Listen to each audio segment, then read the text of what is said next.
Hey there, healthcare humans. This is actually a little pre-recording before we jump into the full episode.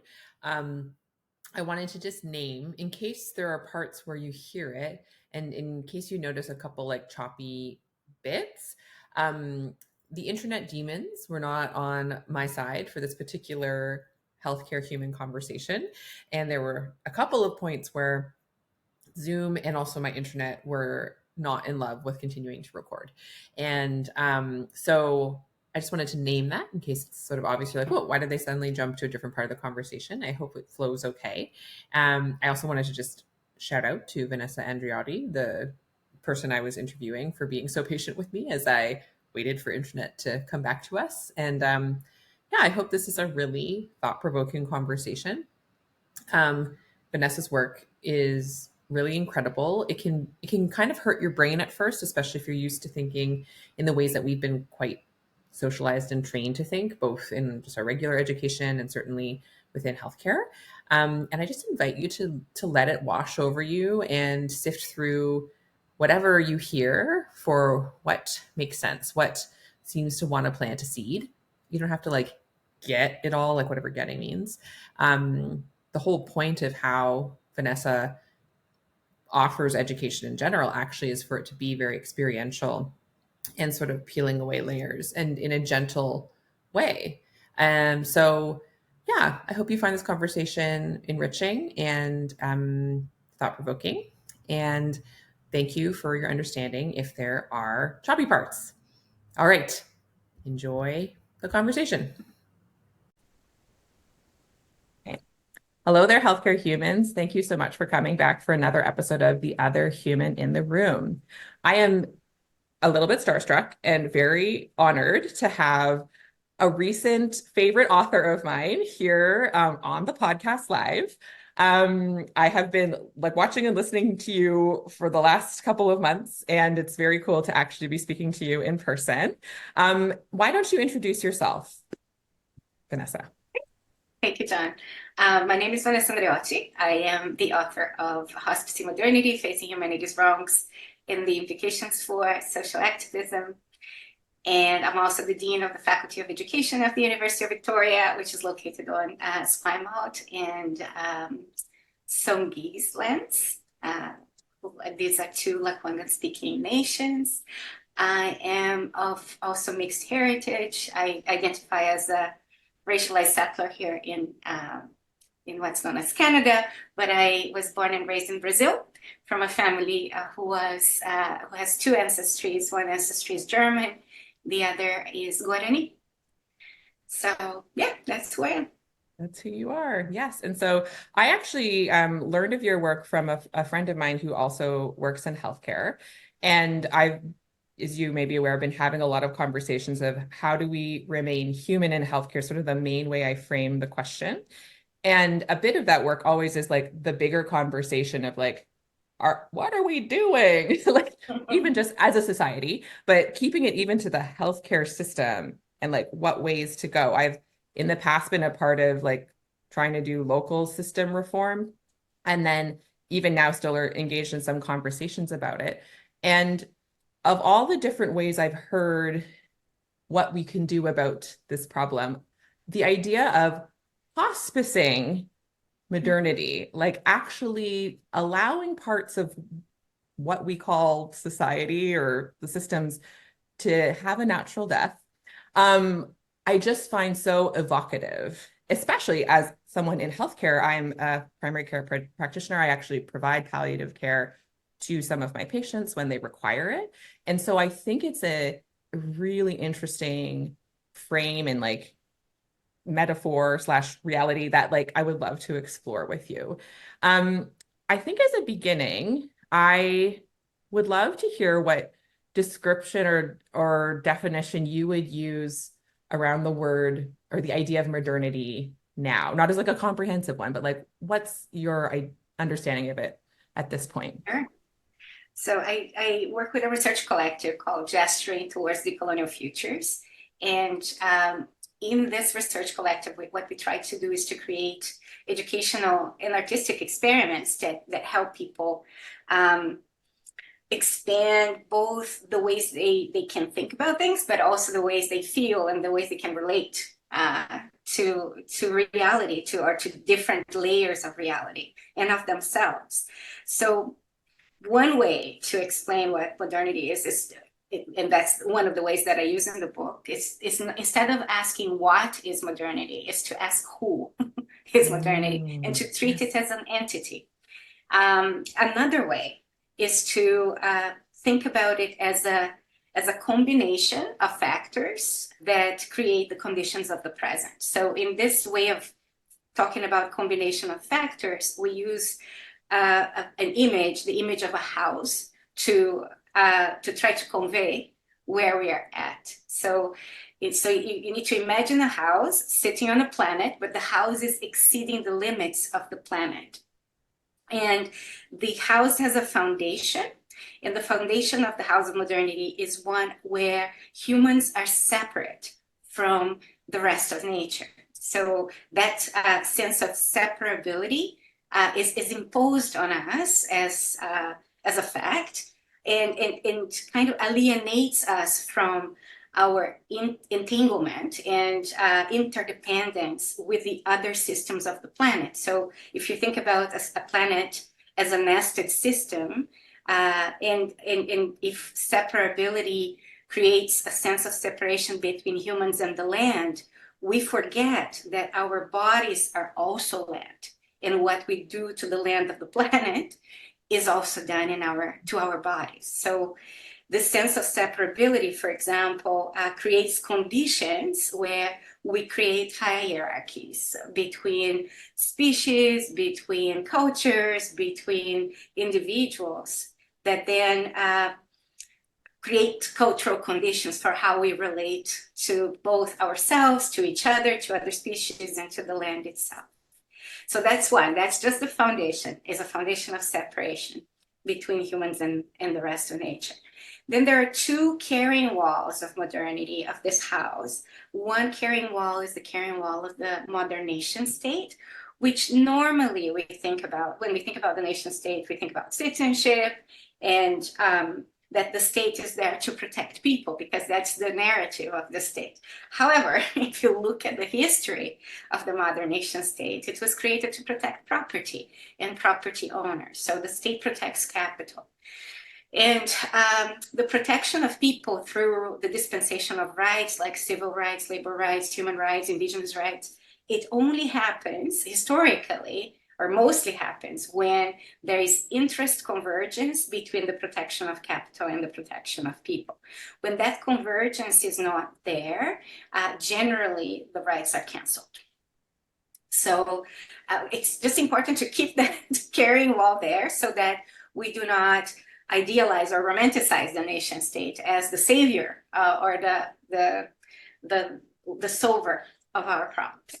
So the other carrying wall is a carrying wall of what you could call a single story of progress, development, human civilization. It is a single story of that creates epistemicides. It kills other stories. It projects itself as universal, as a form of universal reason.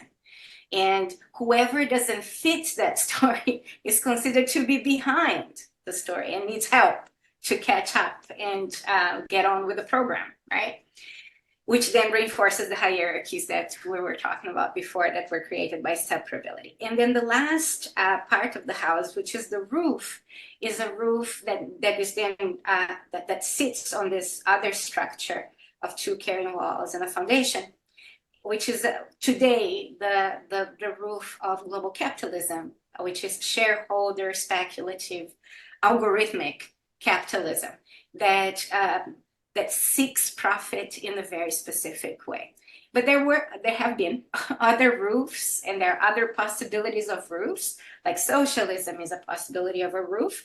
But I think that what the metaphor of the house does is that it shows that socialism and capitalism are based on the same structure. Separability doesn't change, modern nation state doesn't change, and the universal reason doesn't change, right? We can change the economic system without changing the structure of the house. So the house actually offers a way of thinking about what we're facing as a wicked challenge, as a challenge. If we change something over here in one carrying wall or another, you're not going to be able to really tackle all this in one go. And so the story that we tell about the house that Modernity built is that we need to understand, number one, where this house is coming from and how it was created by expropriating resources from the planet and then putting its sewage back on the planet. We have to understand the dispossession, the genocides and the ecocides that are the underbelly of the house. And we need to understand that inside the house there's a lot of overconsumption to also try to fill the sense of emptiness that is created also through separation. And then understand also that in the expansion of the house would require more planets, because this house has already exceeded the limits of the planet. It crossed all six out of 9 planetary boundaries, according to the Stockholm Institute for Resilience, for example, in that right now we are in a crisis. The house is full of mold, it's cracking. The sewage of the house is already coming through the basement. We are seeing all kinds of crises, ecological, economic, social, mental health. They're happening inside the house. And then that begs the question, what do we do? And some people would say we fix the house, others would say we build another house, others say it's not a house is what we need, and other people say we need another planet or more planets so that we can continue exploiting and consuming at this rate. And what's important to realize at that point is that because we've lived within the house, our ways of thinking, our ways of feeling, and our ways of relating are still bound by those walls, right? So figuring out a way of sitting at the limits of this thinking, these ways of thinking, feeling, and relating, so that we can be taught by them is part of the hospicing process. So at this hospicing stage, we are sitting with what needs to be composted of what is dying, and we are not investing in its futurity. At the same time, we are repurposing some of the things that have kept it alive towards other possibilities, right? So that's the offering prenatal care for that which is gestating, but without suffocating the baby with your own projections and idealizations. So you can't tell the baby you're going to be a doctor or you're going to be a she or a he even, right? You need to wait for the baby to be what the baby needs to be.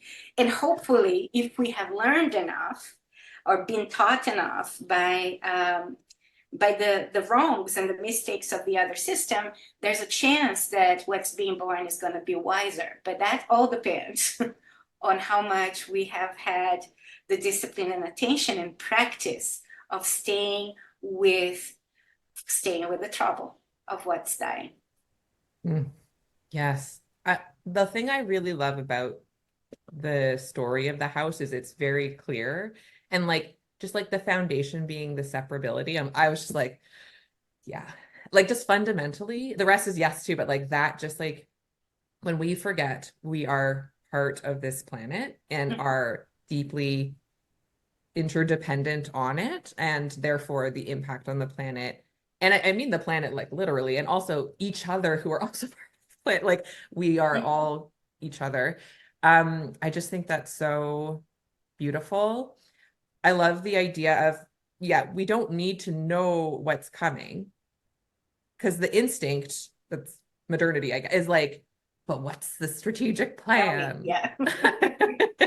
Show me the map, show me what it's gonna look like, but it makes sense to me that we wouldn't be able to know. So I'm curious, when people start to like, and also the thing I like about modernity just as an overall concept is that it's not like, see, capitalism the problem, patriarchy is the problem. Like those are all would you say systems within? Symptoms. Mhm. Yeah, symptoms. Yeah. And so they're the little slices, but sometimes then people start fighting about which of those is the real problem. Um, and so one thing that I also like that you've said, speaking of problem, is how when you view it as modernity and this big, you talk about a problem versus a predicament. And I definitely see in healthcare, like when we can see very clearly the impacts of this world on human bodies. We can see the impacts of how our system is like embodying modernity and how that's not working for the human bodies, and we go yikes. But because we also are doing quality improvement and like things that, I mean, there's probably a non-modernity version of that, but like we're approaching it in a modernity way. And I think a thing I see a lot is problem. Let's define the problem, and here's the one problem, versus recognizing how some of this is a predicament. So would you be able to offer what you mean by those two ideas? Sure. Um, it's what you're describing in health. It also happens in education. So the education system is also in deep crisis.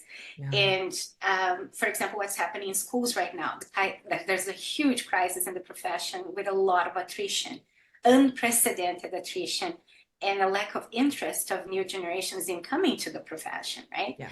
And a lot of it is about I would say it's a crisis of sense making about what's going on, but Yes. it's also a crisis of our capacity to sit with the reality and the complexity of this reality. So whenever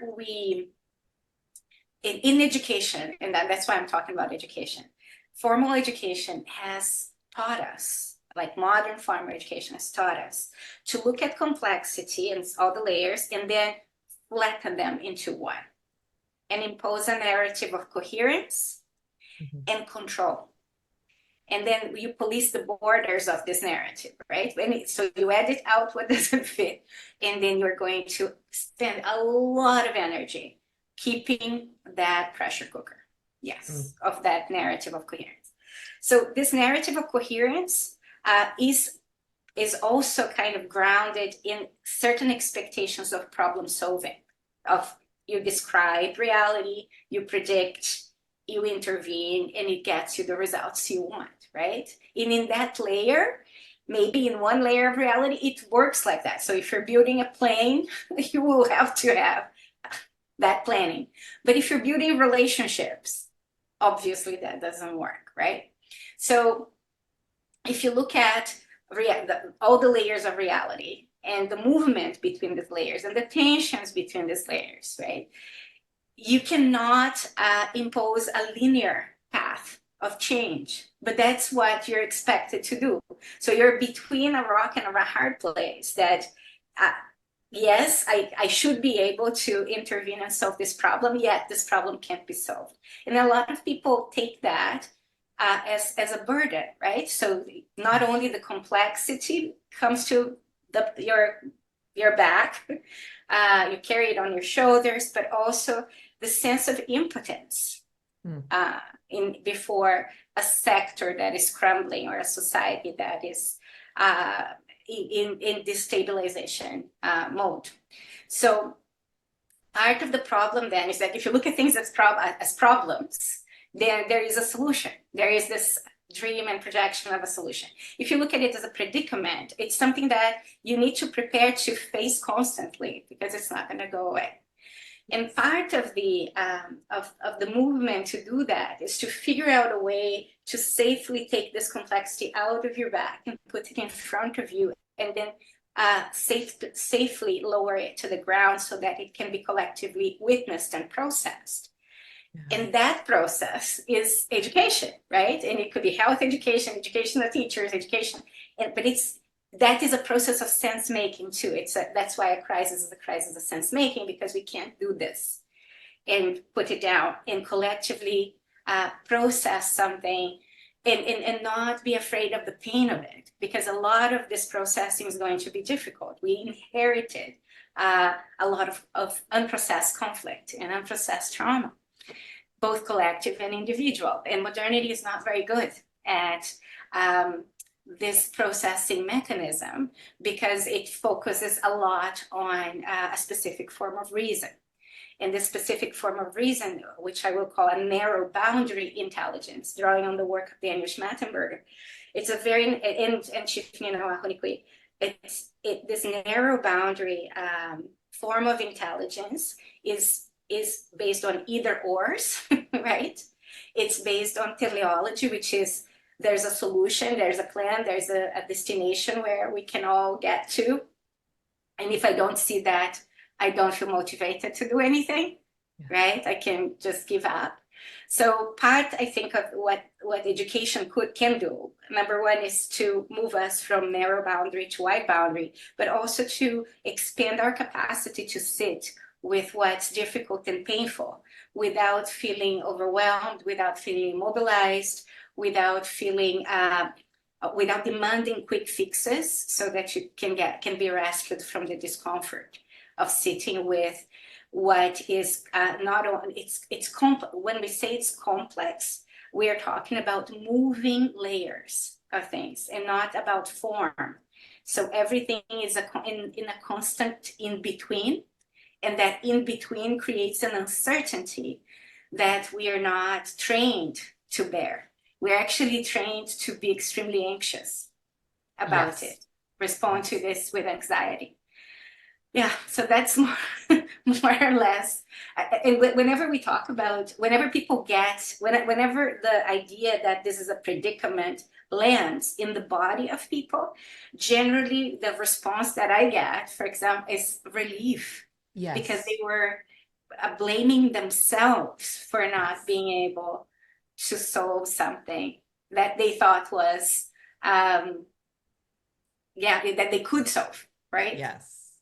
Honestly, that I think having that frame, and like just for like a lot of the delusions that we get socialized with in healthcare about even just keeping everyone happy, which is pretty tricky. Everyone alive, except for how that's not possible. Pain-free, that's tricky too. And there's something, so it's like, I'm going to do a solution, a solution, a solution. And it's not like we made it up, like it's a societal thing. Patients come with these expectations as well, and we're just trying to hold them. And then we feel like there's something, I must be a bad doctor. I must be like an insufficient, if only, and often the answer that I can recall and sometimes still feel, and I see a lot, is if I knew more, then I would always have the solution to what a lot of is predicaments that are coming to us. Yeah, and how did we get to attach to that idea that it is solvable? Yes. Right? And it is a conditioned thing. It's designed to be like that. Yes. Yeah. And I actually do, like, I'm a faculty of McMaster University and teach family medicine residents. And I'm really very curious about, I mean, the work you do around education, because I mean, all of this actually is one of my experiments of education, if you will, of helping people to experience, I wasn't calling it modernity or whatever, but like, of like, hey, what if can we hold some of these things? I'm curious because so you hold like an official position in an official institution. How does that work? And you don't have to get into details, of course, but like, so I like, do your meetings run very differently than the meetings I think of? Like, do you hold space for predicaments, or how does it go? Like applying this to the tension of you must be met with many presumptions of modernity, or people at different stages, at different parts of the house. If you like, how does that work then for you to hold this position, and how do you navigate that? It's a very interesting question. So I decided to take against like all expectations in the research circles that I work with, which are circles around decolonial, indigenous, critical race theory. Nobody would expect that I would go in that direction, right? But I thought, in order for me also to, in my own inquiry of how this works culturally, I need to be able to be in a place where I can do it, or I can invite others to do it, or what you have to stay with the trouble, right? So I was at the stage of my career where I could say, I'm just doing research now. And there was enough for me to do, but I also found that without actually being in the belly of the beast, basically, you also, the stories you have to tell are only from the periphery, right? Yeah. So being in an institution facing the sector crisis that we're facing, not only with international students, underfunding, and different expectations being placed on the university, right? This is the time where the university is facing the volatility, uncertainty, complexity, and ambiguity crisis. Yeah. And in some places, there are cracks where precisely this way of approaching reality can help a lot, right? Yes. Can help Yeah. move things. It's not in every space, but generally it's the spaces where what used to work doesn't work anymore. Then people may be open to slightly different ways of doing things that then may get us to learn to relate in a different way, both to what's in front of us and to ourselves, right? So we've just had a very difficult period for all universities. Everybody's going through budget cuts, right? And that's the same in my institution. So with my leadership team, we were talking about how do we do this differently in a way that instead of creating the usual antagonisms, we actually come to the same side of the table looking at the predicament. And it is hard. A lot of people don't want to do it this way, or they think they do, but when it's actually there, it takes more time. It requires a lot of it's a different kind of care. It's a self-regulating and co-regulating thing, and it requires also a compass, right? So in our process this time, the compass was a bowl. So we created a symbolic thing, a cultural artifact, which was a bowl. And in this bowl, we wrote down in pieces of paper the names of all the children under 17 who we knew, and we put it there. And then in the second round of writing, we put all the names of affinity groups of children. So for example, under 17, but and we focused on Janae, under 17. So children who were queer, non-binary, BIPOC children, children caught in regions of conflict, children who were in hospitals, children who were facing mental health challenges, children who were very privileged and buffered from all of this and who would have to break the bubble, and that we know it's painful. So we put all there, and then we put another round of the children who were in that bowl, and also the non-human children who are part of the scenario as well, right? So there are children in other species that we're also accountable to. And we then covered this bowl with rose petals. Actually, and this was advice from a knowledge keeper in Peru. She said, like, just protect this with rose petals. And we took a picture of it, and we placed, because the bowl, in a week, the flower petals became old, right? So we keep the picture in the middle of the room, right? So that it is we invite these children into the room to guide our decisions, so that what we do today, they would find useful in 20 years. And that sense of intergenerational responsibility, there's no incentive anymore within the house, right? To condition it as a natural response. Our natural response is a narrow boundary intelligence response around the optimization of profit defined on self-interest, right? Yeah. We are not seeing ourselves as part of a much wider continuum where there are those who are coming after us. We are borrowing from them, Yeah. and our decisions are accountable to them. So that actually had a major shift, I think, of attention Mm. in accountability in terms of what we were doing. Because at points in this process, we had to make decisions about protecting the past or protecting the future. Mm.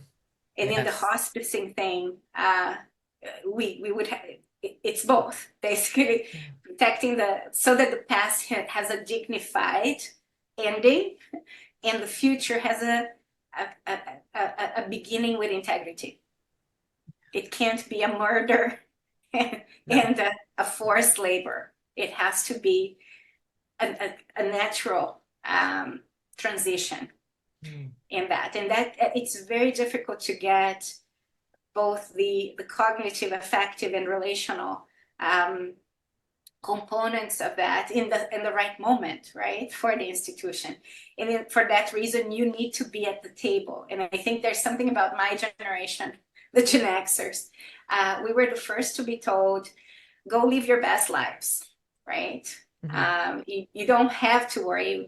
There's going to be prosperity for you and your children, which is not true, right? That Mm-hmm. generational contract has already been broken. But our generation didn't have to worry too much. Like there had been the Vietnam War, now the hippies became the adults. We were the ones in the 80s. Internet started in the 90s. So, and now we see ourselves in spaces where there's a generation before us who wants to pass a torch, but there's nobody here to receive it. And then there's another generation here of millennials coming in and saying, we want to burn this place down because it's already burning. Mm-hmm. And in this burning down process, we can easily throw the baby out with the bathwater because there's a lot of bathwater and the baby is sick. So how do That's we so good. Yeah. figure out what to do in the middle of this when most of us are saying, you know what, I'm going to live my best life? And I don't Mm. want to be involved. I don't need to be involved with all of this. And I said at one point, well, we do, Yeah. because we are accountable to those coming after us. It's not just to ourselves. Yeah. Yeah. So that's where. That's where, so does it look like literally you're like, okay, timeline of sunsetting this program or this department or like, I don't know, you know what I mean? Like, is it a little bit you start to adopt that language with each other? Because I could see that somewhat being helpful. You can. Yeah. It is an interesting. So to change a culture, it can't in this way. It's not an individual leader at the front. It's Right. going to be a whole community at the back, Yeah. right? That Yeah. that can do this work. So figuring out how to negotiate expectations and help people to walk without having that goal and Mhm. the idea of what it's going to be in front of them is Yeah. scary, like scary for most people. It's an adaptable way that requires you to be very, very it's not self-aware in the sense of guilt or shame. It's Yeah. a self-awareness of how what you're doing contributes to the movement of what's happening around you, right? So you have to lean on the motion of things rather than on the form of things. So a lot of people expect, for example, from a BIPOC leader, they expect grandstanding gestures, Mm-hmm. right? So if I don't do that, I'm a weak leader. Mm. But this approach requires a lot of work in the background and the Yeah. backstage, and requires actually for me to get out of the stage, Yeah. right? To allow other things to flow. So you only see the result probably when there is a crisis. Then you see that the possibilities have expanded significantly, Yeah. without you even noticing that this was happening before. So it's Mm. not, that's why it's difficult even to articulate a plan for it. There's no, you have to be present to what's going on and have the ability to bring bring people along with you, Yeah. right? In a way that they feel they are part. They are both insufficient in themselves and indispensable to this process. And Mm. what I've learned from Indigenous communities too, and in this process in particular, when I asked for advice, what I was told was trust the invisible to make the impossible possible, Oh my gosh, that is so which was rich. super interesting. And then it makes you wonder, right? Like, okay, what is invisible here? And probably the invisible is this repair of relationships, right? Yeah. And not only the relationship with the bowl, with the different generations, the relationship with the accountability of the university towards the wider ecology that we're part of, which includes the sector in crisis, which Mm. includes the fires and the floods, and the conflicts and the famines that are happening around us. So how do we sensitize people to this much broader range of accountabilities without it feeling heavy and overwhelming, right, on Yes. your back? And in order to do that, and I think we're hungry for that. We're hungry to be able to look at it and hold it collectively together. And for that, we need the sobriety and stability to be able to do that in this in an environment that is completely unstable. So more or less talking about, like, if we're going to have another metaphor, would be the eye of the storm, right? So how do we reach the eye of the storm, which is a place where if you walk too fast, you get caught in the vortex. If you walk too slow, you get caught in the vortex. You need to be walking with the storm. And in order to do that, you have to have a different relationship with the storm and see the storm within your body as well, and find that eye of the storm within you, Yeah. in your nervous system. Yeah, it's a pacing thing. Mhm. Especially like speaking of like yeah, the individual overwhelm, at least a bit of it is because we then immediately think we have to personally have all the solutions to the problems and we are so disconnected from each other. Like the notion of everyone, you can look at a predicament a lot clearer if you're not alone looking at it and not thinking you're now the savior of the thing. Yeah. And And then, then the pacing, oh, it's so good. and figuring out how there's a part of we have a course called Facing Human Wrongs, but there's a part of the course where most students realize that thinking of themselves as, um, they use the word insignificant, but in a positive way. Yeah. So in the house, we have to be great or we are Yes. trash. So there's the plus one, you're either plus one or minus one. There's So no good. zero and Yeah. no positive attributed value to zero, right? But seeing yourself as insignificant takes away the burden of being this Yeah. great, exceptional thing that needs to be exalted all the time, and often in empty ways, right? Yeah. We do that just to especially in Canada. The Mm. everything is amazing, everything is wonderful. It's not working anymore to produce the confidence, Mhm. right? That is required. But I think in this context, there's also the part about certain perceived entitlements within the house for your self-worth. So in the house, you need to be in a position of uh, moral authority. You need to be in a position of, and this moral authority is about arbitration of justice, law, common sense, health, right? And that these two things, the arbitration and the authority, gives you a sense of unrestricted autonomy, that your autonomy is the most important thing, and it is unaccountable, like you can do whatever you feel you should do without thinking about responsibility and restraint. Then there's this affirmation of virtue, that you have to hear all the time or affirm to yourself of our innocence and purity.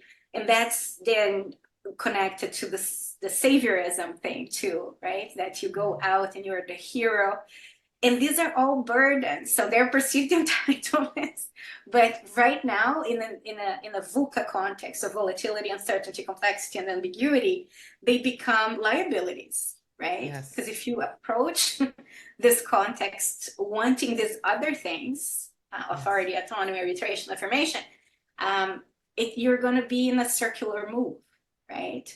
That is the tunnel vision, the narrow boundary thing. So partly, I think in education, we need to bring people into a wide boundary, which is understanding the different layers, taking off safely that pressure cooker of the coherent narrative, and seeing themselves, reality, and language in a diffractive way. So diffraction is about kind of opening up the layers of things and seeing the different colors of things. So the first thing is to see ourselves not as coherent, Cartesian, self-transparent individuals, but as an ecology of different responses, right? So we use the metaphor of the bus within us, where we ask people to imagine they're a bus of different passengers with there's somebody driving, but it's not always the same person.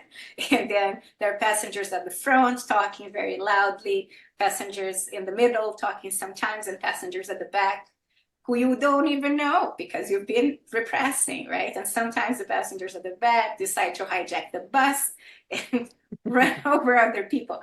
And by doing this, I think there's two things that happen. Number one is that the moment that you start to be present to your own complexity, immediately your capacity to sit with the complexity around you increases. Yes. Right? Because you're not projecting only this tunnel vision. It's either what I identify or don't identify with. The spectrum opens. The second thing that happens, I think, and I'm in conversation with the work of a psychiatrist who talks differently about the right and the left brain, and he really complexifies things because it has become pseudoscience, but he brings it back to the fact that in healthy societies, the logical part of the brain is in service of the relational part of the brain. That's good. So yes, there are parts of the brain. So there are parts of the brain that would go with the motion of things and metaphor and imagery and movement, basically. And there's a part of the brain that is focused on form and on control and certainty and fixing. And they're all important. We have different tasks that need to combine these things, but Western societies have not paid too much attention to one of these parts. So, for example, putting children in schools for 5 hours sitting behind a desk is not conducive to developing the parts of the brain that are relational and based on a different, that can trigger a different neurochemistry. So, for example, being outside and observing things and developing both solitude and patience and a different form of communication with the land is one of the things that could nurture this part of our neurobiological system that can hear and communicate with what's around us, and that is also part of us, right? So that's the idea of sensing your body and embodying your body as land, rather than thinking about it as a concept. Right? So if it's just my body's land as a concept, is very different. You're addressing it. Exactly. Yeah. So if you're thinking about it as a concept, it's the part of your neurobiological system that is logical, that is trying to access that experience. If you're doing that with your body through the relational sides and parts, you have a neurophysiological experience that is very different.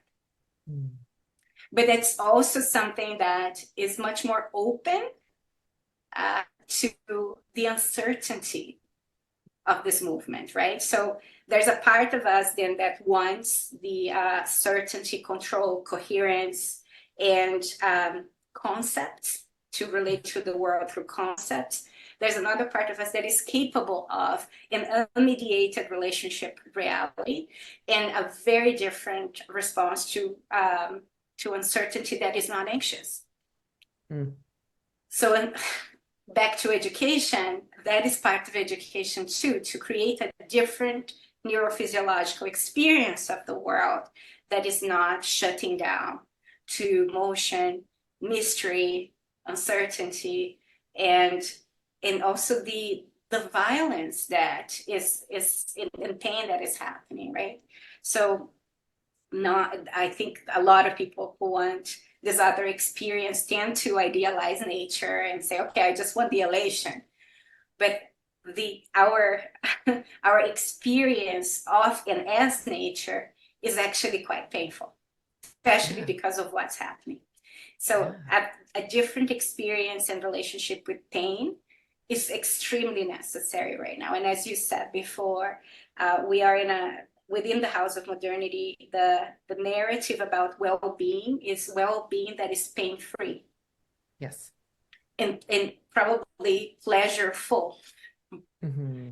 right? So the pain and pleasure thing there are very specific. So figuring out a way of relating to pain as a teacher, for example, and understanding pain as a response that is part of the ecology and inevitable in a lifespan, right? And having teachings that allow us to relate to pain differently, to relate to aging differently, to relate to death differently, is extremely important if we're going to be able to assist with the birth of something new. Otherwise, every time we try to think of a different house, it's going to be the same comforts and same presumptions about the body and land that we had before, just in a different, with different clothes, with a different aesthetics. I'm curious, have you either personally or have heard of forms of medical education using some of these concepts that you're talking about? Or I've read the term probiotic education, which I think is Yeah. interesting, but like really playing with this sense of things, I think it would be very valuable. So I'm just curious if you've heard of folks doing that already. I know a few folks who are trying to Yeah. bring this concept. It's not, you see, I go back to the same. These are not concepts, these are practices. Because Yes. if we're thinking about concepts, we're already putting it in a box. Mhm. Yes, I know a few people. I could put you in contact with a few people who I know who are trying. We are very much in the beginning of figuring out how to create a different neurochemistry of education.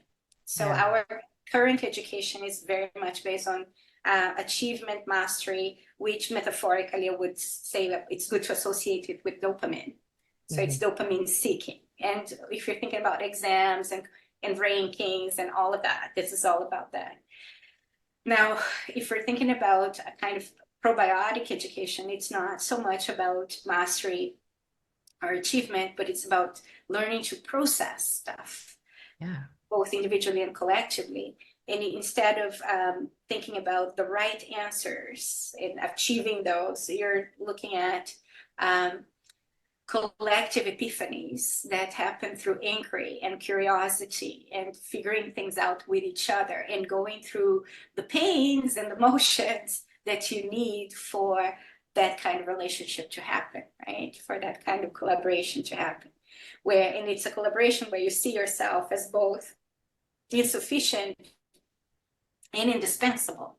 So there's kind of a kind of unconditional regard for you being there, but it's not about proving anything to anybody. It's about engaging with something that is important for the whole, right? Yeah. That has also implications for your accountabilities towards the whole, and it is, yeah, it's different. both in its design, because it's Mhm. not asking what's the answer at the end of the book, the end of the book, right? It's Right. asking how do we hold the complexities of this predicament together.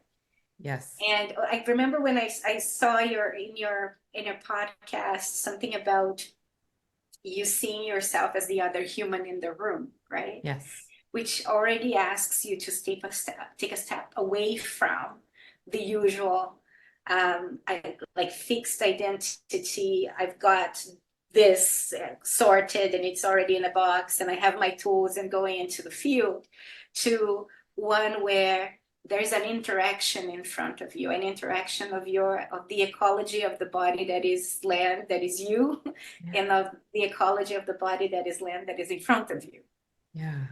and how one ecology is already related to the other, and relates to the other through also systems that are there, like the land is there, but then there's also systems that are human created that are harmful right now, and we're trying to interrupt or repair harm in this interaction, in the effects that manifest in your body. We're talking about like the metaphor of, well, our freaking human bodies out of which we are practicing medicine, apparently. And so that's why I actually think healthcare is a really interesting sector. Like, it's very fascinating what has happened to us that makes us so um separate from our humanity and our biology, when that's literally what we learned, or like a version of it's what we learned. Mhm, and and yet it was learned in a non-experiential way, which I think is mhm, a piece of it. um but there's an opportunity, because like the cracks are so large in healthcare, and at least in my opinion, especially with the pandemic, the cracks can equal opportunity if we want to, because they're quite mhm. staggering. It's not great, but that's what happens, I guess, when things are dying, as we've learned.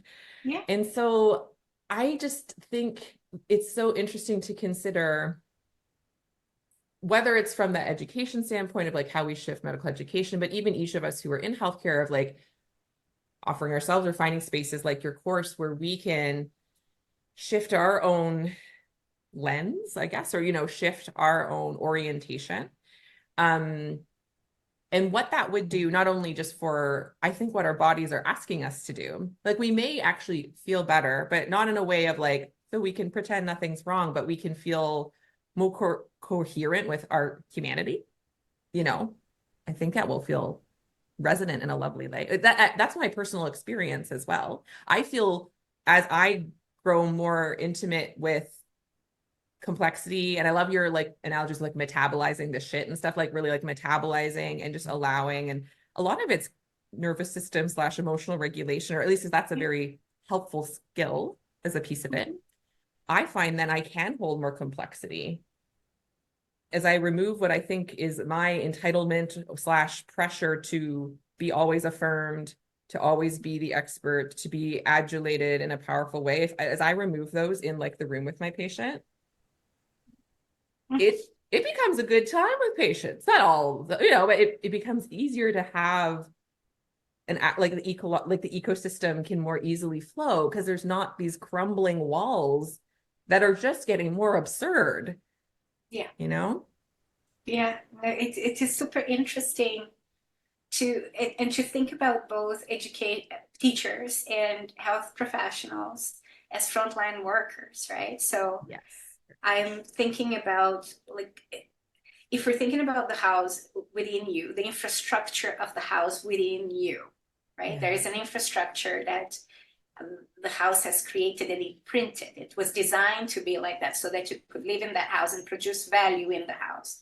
That is crumbling with the house. So what I find is that if people allow themselves to see that the problem is not only here, it's a reflected problem. So climate change is not outside you, it's inside. So imagine there is a nervous system of humanity, Yeah. right? There, Yes. humanity as an organism has its own nervous system. So when you are with somebody in the room, that nervous system is actually a co-constitutive, right? Yeah. And then this co-constitutive nervous system is part of larger nervous systems too, but let's just focus on ours for now. If you think about the patients and the children as canaries in the mine too, right? Yes. Together Yes. with the frontline workers saying, how do we deal with this? These are the first professions who will need to open it up, to open that narrow boundary up as a matter of survival. Yes. Right? There's no way that within the narrow boundary intelligence that you have been conditioned to operate through, there's no way that through that intelligence you'll be able to do your work. Either you go to wide boundary or you quit. And in wide boundary, like just complexity, it helps a lot, and it invites other ways of reasoning. So we're looking with my research collective, we're looking at 4 ways of reasoning that are indispensable for this move from narrow to wide. So one is what we talked about, diffraction, the diffraction of the self. So learning to see the different layers of reality without flattening, both within yourself, in reality and in language, understanding that whatever you say will have multiple layers of interpretation. Yes. And then there is abductive thinking too. So instead of inductive and deductive, abductive is a form of reasoning that foregrounds uncertainty and is not afraid of it, right? So you will need to use that, and we need to train practitioners and researchers and scientists to work with that. The third one is analectic thinking, which is about, so within modernity, we're taught dialectic thinking. So there's a thesis, an antithesis, and a synthesis, and it follows a linear progressive logic. In analectic, you take a step back and you see, like, these are choices that are constructed, right? So you're looking at how come these are the choices we have and not others. Yes. Right? So you're deconstructing that linear progression, and you're deconstructing the choices that are placed in front of you, including choices of relationship. So why is it that in a relationship between doctor and patient, there needs to be this hierarchy? And it's not just why, and when is this hierarchy maybe generative? Yes. And when is this hierarchy not generative? It's not about either or. It's about both and more and moving. And then the last thing of the 4 is diachronic reasoning. So you know that there is an assumption or an idea in front of you, or a type of relationship in front of you, and you can trace back where it's coming from and forward where it's going to go if you continue with it, right? Yeah. And here you then have more choice about correcting course. And understand, in all of this, and the diffraction too, is about, in that room where you're seeing yourself as the other human, you're also seeing the other layers that are there, that some of them are systemic, some of them are historical.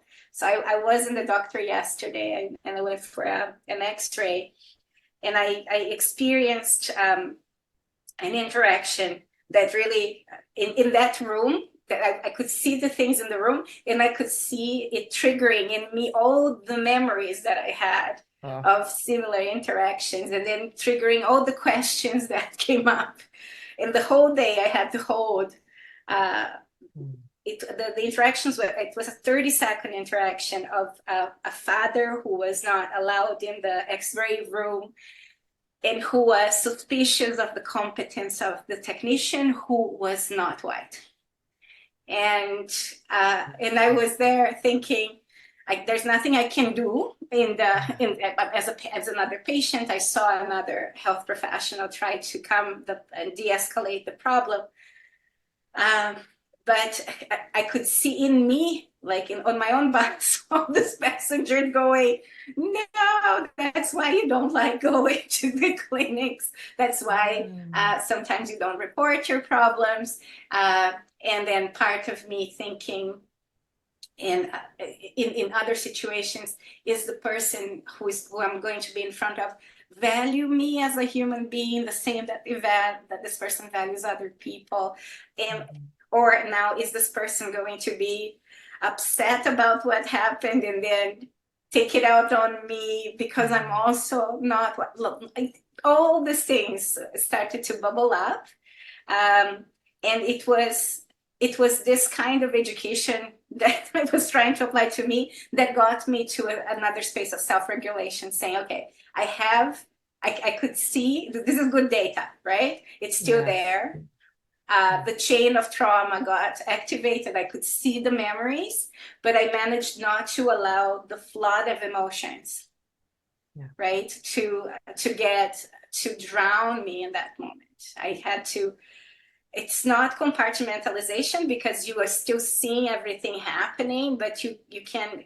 It's a way of swimming through or navigating through that. That asks in your level of accountability for compassion to be the first response, both in terms of like the chain of memories, the person, the technician who was taking the x-ray, and the father, right? Yes. And the child who was also part of the picture.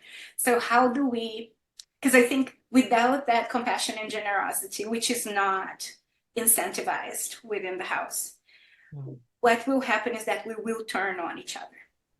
Oh yeah. There's no like, and this turning on each other will take many different forms, and the most extreme would be shooting your neighbor, right? But the microaggressions, they're also a symptom, and they also are lethal. So in the long term, so thinking about colonialism or the house itself, you can think about it as a machine that bulldozes over things, or that makes a supermarket to make it palatable to bulldoze other things. Or you can think about it as a disease. And in that sense, we are all health professionals dealing with our own ailment and contamination, of a disease of separability, of sense of superiority, and this the sense of disconnection and alienation from the land, right? So that this umbilical cord that we have with the land, with this planet, and the planet has with the cosmos, without this center of belonging, and without this being the glue that connects us to each other, right? Then we are left with only human constructs of identity and belonging that are not doing the job of bringing people together right now. No, the opposite. And are creating this enormous weight on our collective neural circuits, right? And creating a very dangerous situation for humanity as well. So, yeah, figuring out how to get out of what kinds of antidotes we have, and seeing ourselves as part of the disease is extremely important, because otherwise it's back to separability. I'm healed, you are not, kind of thing. Yeah. Who's found the solution? Like we don't want any of that. It's just not helpful, because we are so it will require a lot of humility. Yes. Yeah. And ultimately that does bring relief, though. Like when you really, it just does, because it's not actually fun. We get so incentivized to hope we can be the shining star or the savior or the helper or whatever. But then it's just lonely and empty and a lot of pressure. And then we start, like, one of the classic things that is like, we start turning, say, on the people we are paid to help. So like we get resentful or frustrated with our patients, and then we feel bad about, etc. Right. So it's like it can just bring it down. It makes our job easier, truly. Like, I'm putting in quotes because it's not like now we're half the swimming, but like it is easier than trying to hold up a crumbling house. It just is. To be like, actually this house is crumbling. That is easier than thinking you have to hold it up. Yeah. I think that you are right. It gives you a sense that that form of independence and autonomy are actual liabilities for you. We need to do this together. There's no way. Yes, thank goodness. And there is no formula or quick fix. It's going to be us figuring out as we walk this. Yeah, Okay? The that's path is made by the walking. that's so lovely. Thank you so much for your time and for navigating the internet demons that came to us. Where can folks find your work if they want to explore these?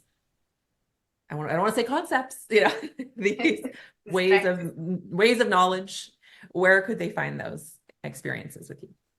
So we have the Hospicing Modernity is the entry point into this work. There is a course also called Facing Human Wrongs, Climate Complexity, and Relational Accountability that is offered through the Continuing Studies faculty of the University of Victoria. It's a 6-week course. And if you're ready really to explore this in depth, the course is a huge ask. But it doesn't tell you what to think or what to do. The ask is to go deeper and figure out for yourself what you need to do in your context. And there's actually there is a version of the course that has been adapted by climate psychologists who wanted to focus on health and wellness. So it's going to be up in the summer, this specific version, and they are going to be the ones hosting it. There's that course in the summer, and there's also another book coming up with exercises called Outgrowing Modernity, where we talk a lot about the move from narrow boundary intelligence to wide boundary intelligence to wisdom, to relational wisdom. And this is work that is also part of a project called the University of the Forest, which is a collaboration between many different groups, but led by the Hunikui people of the Amazon and their own practices of education and health, taking the forest as the university. Okay. It's super cute. It's a very beautiful project. I'm also I love trees. I have a tattoo. Anyway, I'm just immediately interested in that. That sounds incredible. Okay, great. So I'll put some links in the show notes so that people can follow. I guess so. A last thing before we part is thinking of the folks that are listening who are, some of them actually are teachers, as I understand, if they are still listening, but most are folks working in healthcare, physicians, nurse practitioners, midwives, all sorts. What's something you'd like to say to them? What's coming to you that you'd want to share with them? Hang in there. I think one of the things we need to be thinking about is to collectively expand our capacity to have the stomach to face the shit together and compost and metabolize, so that we don't, in facing this, the stomach, so that we don't always throw up, throw a tantrum, or throw in the towel, right? So we will need to figure out a way that sustains us in this process. And one of the things that we found in our collective is that joy is super important. And that this we learned from also the indigenous communities in the South we work with, who have been in this struggle, in high intensity struggle for a long time, and survive, right? So the importance of accountability for sure, and responsibility, especially intergenerational responsibility, is extremely significant in this, but joy too, and figuring out ways of it's joy and rest are two extremely important things. So not allowing the sadness that we find around us take the whole space. It's important to process the sad, but this processing needs to be done collectively. And to find joy in composting and hope in composting. Thank you so much for all of your time. I so appreciate it.